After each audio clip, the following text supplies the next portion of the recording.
မင်္ဂလာပါဒီ SH United Fan Show မှာပြန်လည်ပြီးတော့ကြိုဆိုလိုက်ရပါတယ်ဆိုတော့ Premier League ရဲ့ပွဲစဉ်ဆက်ခွန်ရောက်ရှိလာခဲ့ပြီပေါ့ဗျာကိုရီအသင်းနဲ့တပတ်တပွဲပဲဂျာပွဲလည်းကန်ရမရှိတော့တပတ်တပွဲပဲကန်ရင်နဲ့ Premier League ဆက်ခွန်အထိတော့မှရောက်ရှိလာခဲ့ပြီပေါ့ဗျာဆိုတော့တပတ်တပွဲနှုံးနဲ့ပဲသွားနေအေးစစ်စစ်တပတ်တပွဲအရှင်เนี่ยတပတ်တပွဲတမတ်သူများပြောသလိုသူများတွေလာပြန်ပြန်ပြိသက်တွေလှောင်နေတယ်လို့မျိုးတပတ်တပွဲတမတ်တော့မလုံနဲ့ဆရာတွေဆိုတော့ဒီဇင်ဘာလ21ရက်ည7:00နာရီမှာ Aston Villa အသင်းရဲ့အိမ်ဝင် Villa ဘက်မှာ Manchester United အသင်းအနေနဲ့ဧည့်သည်ဖြစ်သွားရောက်ရှင်မင်ကစားမှာဖြစ်တယ်ဆိုတော့လက်ရှိအသင်းနှစ်သင်းရဲ့အခြေအနေကိုကြည့်မယ်ဆိုလို့ရှိရင်လုံးဝဘယ်လိုပြောရမလဲတော်တော်လေးကွာရှားနေတဲ့အသင်းနှစ်သင်းလို့ပြောလို့ရတယ် Aston Villa အသင်းကတော့လက်ရှိချိန်မှာအကောင်းဆုံးပုံစံမျိုးပြသထားတဲ့အသင်းဖြစ်တယ်နောက်ဆုံးကစားခဲ့တဲ့9ပွဲမှာ9ပွဲဆက်အနိုင်ရရှိထားတဲ့အသင်းဆိုလက်ရှိအစဉ်စရာရက်ဒီမှုမှာလက်ရှိအစဉ်3ရမှတ်33မှတ်နဲ့အစဉ်3မှာရက်ဒီနေတဲ့အသင်းဆိုတော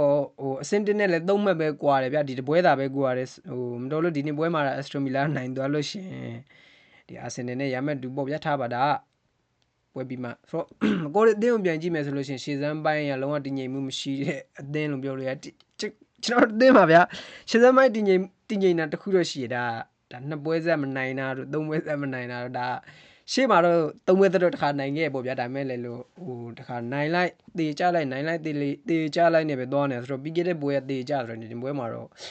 နိုင်မယ်ပေါ့ဗျာအလဲထားပါတော့ဆိုတော့ကိုရီအသင်းကရှေ့စမ်းပိုင်းကလုံးဝတည်ငြိမ်မှုမရှိဘူးပွဲထဲမှာလည်းတပွဲနဲ့တပွဲလည်းရှေ့စမ်းတည်ငြိမ်မှုမရှိသလိုပွဲအတွင်းမိနစ်90ဒီပွဲကစားချိန်အတွင်းမှာလည်းရှေ့စမ်းပိုင်းတည်ငြိမ်မှုကလုံးဝမရှိဘူးဆိုတော့ကိုရီအသင်းဟာဘယ်လိုပြောရမလဲလက်ရှိချိန်မှာအဓိကကစားသမား3ဦးကိုလည်းလွှဲချော်ခဲ့ရပြီဖြစ်တယ်ဆိုတော့တော်တော်လေးစိတ်ဝင်စားစရာရဲ့အများဆုံးရှိခဲ့တဲ့အများဆုံးဖြစ်နေမဲ့ပွဲလို့ကျွန်တော်ထင်တယ်ဘယ်လိုပြောရမလဲလက်ရှိချိန်မှာအသင်းမှာကောင်းလာပါပြီဆိုတော့အသင်းမှာအားကိုးရပါတယ်ဆိုတော့အာမက်ဒီယာလိုလဲလွှဲချော်မယ်ဘရန်ဘိုမိုလဲလွှဲချော်မယ်မာဇရာဝီလဲလွှဲချော်မယ်မာဇရာဝီကတော့ဖက်စလိုင်းမှာမပါဖက်စလိုင်းကစားသမားမဟုတ်ဆိုပေမဲ့လဲလို့သူအကောင်းဆုံးသူကစားခွင့်ရတဲ့အချိန်မှာသူအကောင်းဆုံးအမှားနည်းအောင်သူကစားနိုင်စွမ်းရှိရပေါ့ဗျာဆိုတော့ဒီကစားသမား3ယောက်ကိုလက်ရှိချိန်မှာဆုံးရှုံးထားရတယ်ဒီ Casemiro ကလည်းဟိုက9ကပ်ပြည့်ပြီဆိုတဲ့ကြောင့်မလို့ဒီနေ့ပွဲမှာလွဲချော်မယ်ဆိုတော့ဘလို့တွေပွဲထွက်လာမယ်ဘယ်သူတွေပွဲထွက်လာမယ်ဘလို့ခင်းချင်းနေနဲ့အမိုရင်ရင်ဆိုင်မလဲပေါ့ဗျာစိတ်ဝင်စားစရာတော့တော်တော်လေးကောင်းတယ်ရှေ့မှာကျွန်တော်သတင်းတွေကြားခဲ့တယ်လို့ပဲအမိုရင်အနေနဲ့4-3-3ခင်းချင်းနဲ့ပဲပွဲထွက်လာမလားပေါ့ဗျာတော်တော်လေးစိတ်ဝင်စားစရာကောင်းတယ်အဆွန်မီလာမက်ကိုကြည့်မယ်ဆိုလို့ရှိရင်လက်ရှိချိန်မှာဆက်ရအဆင်ပြေနေတယ်လို့ပြောလို့ရမယ့်အခြေအနေမှာရှိတယ်လက်ရှိချိန်မှာလက်ရှိအဆင့်1မှာရက်တည်နေပါဆိုတော့အာဆင်နယ်အသင်းကိုလည်းလောလောဆယ်ပူပူနွေးနွေးအနိုင်ပြထားတဲ့အသင်းဆိုတော့အစတိုမီလာနဲ့ကိုရီသင်းနဲ့ကြားထဲမှာရှေ့စွမ်းပိုင်းကတော်တော်လေးကွာဟာချက်ကကြီးပါတယ်တို့ပေမဲ့လည်းလက်ရှိကျွန်တော်တို့ Manchester United အသင်းကလည်းပြီးခဲ့တဲ့ရာသီနဲ့ကတော့လုံးဝတခြားစီအများကြီးပိုကောင်းလာတဲ့အသင်းလို့ကျွန်တော်တို့ထင်တယ်ဆိုတော့ပြီးခဲ့တဲ့ရာသီမှာဘယ်လိုပြောရမလဲပြီးခဲ့တဲ့ရာသီမှာဗျာသွင်းကိုပိုင်းပြဿနာတက်နေတဲ့အသင်းတစ်သင်းကလက်ရှိချိန်မှာလက်ရှိရာသီမှာပရီးမီးယားလိသွင်းကိုဒုတိယအများဆုံးအသင်းအထိဖြစ်လာခဲ့ပြီပေါ့ဗျာဒါမဲ့လည်းလို့ဒီခံစစ်ပိုင်းပြဿနာလေးရတော့ရှိနေသေးပဲခံစစ်ပိုင်းပြဿနာဆိုလဲဒီလိုပေါ့ဗျာဘယ်လိုပြောရမလဲပြိုင်ဘက်ကသူတို့ဘောလုံးပြိုင်ဘက်ကဘောလုံးကင်နေတဲ့အချိန်ပြိုင်ဘက်ကဘောလုံးဘေးရက်ပလေးတိတ်ပြီးတော့ဒီလိုမျိုးကစားလာရင်းနဲ့သွင်းကိုရရှိသွားခဲ့ရတော့မဟုတ်ဘူးကိုရီအသင်းအမားတွေကြောင့်သွင်းကိုရရှိသွားတဲ့ဂိုးတွေကများတယ်ဆိုတော့ထားပါဒါတွေကပြီးခဲ့တဲ့ပွဲအကြောင်းနေတော့ပြန်ပြောရှင်ဦးဒီနေ့ပွဲကိုပဲအဓိကပြောမယ်ဆိုလို့ရှိရင်လက်ရှိကိုရီ United အသင်းရဲ့ form ကိုကြည့်မယ်ဆိုလို့ရှိရင်သွင်းကိုပိုင်းကစိတ်ပူစရာမရှိတော့ဘူးဗျာသွင်းကိုရဖို့မရဖို့စိတ်ပူစရာအဲ့လောက်ကြီးမလိုတော့ဘူးဘယ်သူတွေကိုသွင်းမယ်ဘယ်သူတွေဘယ်လိုပြောသွင်းကိုကဗျာတယောက်မသွင်းတယောက်သွင်းမဲ့လူရှိတယ်အရင်တော့ဘရူနိုတယောက်ကိုပဲမီခိုနေရတာဘရူနိုကိုမရှိရင်ဒီနေ့ပွဲကိုရှုမဲ့လူမရှိဘူးဒီဂါနာရှိုတို့အာမတ်တို့ရှေ့စမ်းမပြရင်ရှေ့စမ်းပြနိုင်မဲ့လူမရှိဒီလိုမျိုးပူနေစရာမလိုတော့ဘူးဗျာအသင်းမှာဂိုးသွင်းနိုင်တဲ့ကစားသမားတွေအများကြီးရှိနေတော့ခံစစ်ပိုင်းပြဿနာလေးတွေကတော့တော်တော်လေးကြီးနေသေးတယ်လို့ကျွန်တော်တို့ထင်တယ်ဆိုတော့Aston Villa နဲ့ United ရဲ့ head to head ကိုပြန်ကြည့်မယ်ဆိုလို့ရှိရင် Aston Villa အသင်းက Manchester United အသင်းကိုနိုင်နေဆိုတာရှားတယ်နောက်ဆုံး5ပွဲပဲပြောနေလက်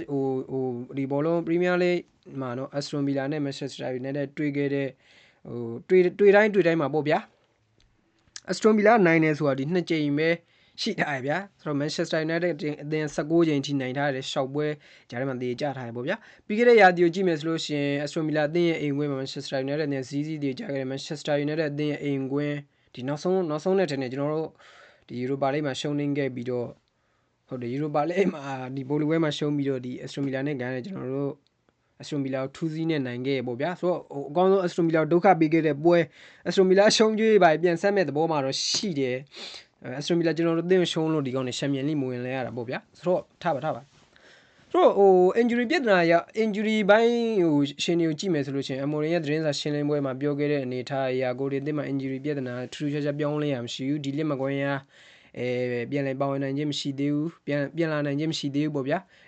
injury ထပ်ထိတဲ့ကစားသမားလည်းမရှိဘူးဆိုတော့ဒါဒီ injury ဘိုင်းထူးထူးခြားခြားပြောင်းလဲရမရှိဘူးဒီပွဲမှာတော်တော်လေးထက်နေပါဒီစကားရတယ်စိတ်ဝင်စားစရာကောင်းတဲ့အနေထားတွေအများကြီးရှိတယ်ကစားကွက်အခင်းကြီးကိုပဲကြီးကစားသမားအပြောင်းလဲကိုပဲကြီး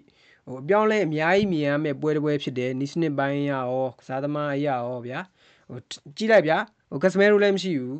အမဒီယာလိုလည်းမရှိဘူးဘရန်ဘမိုလည်းမရှိဘူးဆိုတော့3ယောက်ကတော့တေချာပေါက်အပြောင်းလဲဖြစ်လာမှာဗျာကစားသမား3ယောက်ထိကတော့တေချာပေါက်အပြောင်းလဲဖြစ်လာမှာ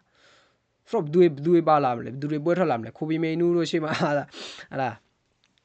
free ခိုဘီမေနူးတို့ဘာတို့ဒီမှာပြဿနာရလဲအများကြီးပေါ့ဗျာ line ဝင်လဲရက်တွေရှောက်ထနေဟုတ်သိရမလားမီဒီယာရလဲနီးပြလက်ရှိအနေထားရဗျာနီးပြကိုတိုက်ခိုက်လို့မရတော့ဘူးနီးပြဘယ်လိုပြောရမလဲခြေစမ်းမိုက်တည်ငြိမ်နေရတော့မဟုတ်ဘူးဗျာနိုင်ပွဲဆက်နေရတော့မဟုတ်ဘူးဒါပေမဲ့မရှုံးပွဲတွေမတွေ့နေတော့နီးပြဝေဖန်စရာမရှိတော့ဘူးဆိုတော့ဒီကောင်တွေကစားသမားတွေနဲ့ဝေဖန်လာတယ်အမျိုးဗျာထိုးနေကြပေါ့ဗျာကိုတွေအသင်းကိုဆိုတော့ထားပါပြဿနာတွေကလည်းအများကြီးကိုတွေလည်းဘာမှအဲ့လောက်ထိလဲလိုက်မိတဲ့ပြဿနာတွေတော့မဟုတ်ဘူးဆိုတော့လက်ရှိအချိန်တွေကဗျာsocial ခေတ်ဆိုတော့လေဒါရထူးဆန်းတော့မဟုတ်ဘူးလူတိုင်းကဖုန်းသုံးနေတဲ့အနေထားဆိုတော့လူတိုင်းကဒါတယောက်စကားတယောက်နားနဲ့သိရမလားစကားဆိုတဲ့အနေနဲ့ကားသွားတာဆိုတော့ဒါအများကြီးလိုအပ်ထပ်ပို့ပြီးပြောခဲ့ရရှိမှာပေါ့ဗျအဲ့လိုမျိုးတွေလည်းရှိမှာပေါ့ဆိုတော့နောက်ဆုံးထားပါတော့ဗျာဒါတွေကထားလိုက်ပါတော့စကားပြောချင်တဲ့အဓိကအနေထားကိုမရောက်တော့ဘူးဆိုတော့ Aston Villa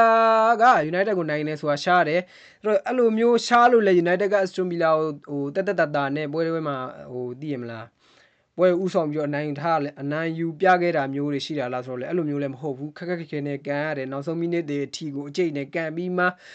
အနိုင်ခဲ့တဲ့ပွဲတွေကများတယ်ဆိုတော့ဘယ်လိုပြောဘာတပြန်ကြားတပြန်ပေါ့ဗျာဘာတပြန်ကြားတပြန်ကြည့်ရမယ်ပွဲကလင်နာကြအရာဗျာကိုရီတင်းရတာတည်နိုင်တယ်တည်ကြတယ်နိုင်တယ်တည်ကြတယ်ဆိုတော့ပြီးခဲ့တဲ့ဘက်ကတည်ကြတယ်ဆိုတော့ဒီနေ့ပွဲဒီနေ့ကတော့ကျွန်တော်နိုင်မယ်လို့ကျွန်တော်ထင်တယ်နိုင်နိုင်မှရမယ်ဗျာဘာဖြစ်လို့လဲဆိုတော့ကျွန်တော်တို့အတင်းကဒီကျွန်တော်တို့အတင်းရဲ့အနေထားချန်ပီယံလိဥရောပဝင်ခွင့်တစ်ခုခုတော့ဥရောပဝင်ခွင့်တစ်ခုခုရမှဖြစ်မှာဆိုရင်ဒီနေ့လိုပွဲမျိုးမှာကိုယ့်ထက်ကအတင်းတွေကိုကအနိုင်ကစားမှရမှာဗျာဘာဖြစ်လို့လဲဆိုတော့social လက်ထက်ကလို့ကိုယ့်ထက်ကအတင်းနိုင်ပြီးကိုယ့်ကအတင်းရှုံးနေလို့ရှုံးနေပြန်လည်းမဖြစ်သေးဘူးဆိုတော့ကိုရီတင်းအဝေးကွင်းဖောင်ကြည့်မယ်ဆိုလို့ရှိရင်လည်းအဝေးကွင်းမှာ9ပွဲမှာ2ပွဲပဲရှုံးနေထားတာဒါဘယ်လိုပြောဒီဗါလဲ Manchester City ကိုရှုံးနေနောက်ပြီးတော့ကျွန်တော်တို့ Brentford ကိုလာမသိဒီလိုမျိုးရှုံးနေကြဒါလေးပဲရှိရပါအဝေးကွင်းဖောင်အဲ့လောက်ကြီးထိညံ့နေတဲ့အသင်းတော့မဟုတ်ဘူးကိုရီတင်းကလည်းဒါမဲ့လည်းလို့ဒီနေ့ပွဲကတော့တော်တော်လေးခက်ခဲနဲ့ဘယ်လိုပြောအနိုင်ယူပြီးအနိုင်သုံးမဲ့နဲ့အင်ပြန်လာနိုင်မယ်လို့ကျွန်တော်ကတော့မျှော်လင့်နေတော့ပြီးခဲ့တဲ့ရာသီစုပ်ပြတ်တက်နေရတော့မှ Aston Villa အသင်းကောင်းလာပါရဲ့ဆိုတော့ Aston Villa အသင်း2-0နဲ့ကျွန်တော်နိုင်ခဲ့သေးတာပဲဒီနေ့ပွဲမှာဘာလို့မနိုင်ရမှာလဲအစ်စေးပဲကျွန်တော်တို့ကတော့ကျုံးဝင်ပေါ့ဗျာကျွန်တော်တို့ဒီနေ့ပွဲမှာကျွန်တော်ထင်ပါတယ်တေနဲ့အနိုင်လောက်ကစားပြနိုင်မယ်လို့ကျွန်တော်ထင်တယ်ညီကိုတို့လည်းဘယ်လိုထင်ကြလဲကိုယ့်ရဲ့အမြင်လေးကို comment မှာဝင်ဆွေးနွေးသွားလို့ရပါတယ်အားလုံးပဲနောက်ဗီဒီယိုမှာပြန်လည်ဆုံတွေ့ပါမယ်တဒါ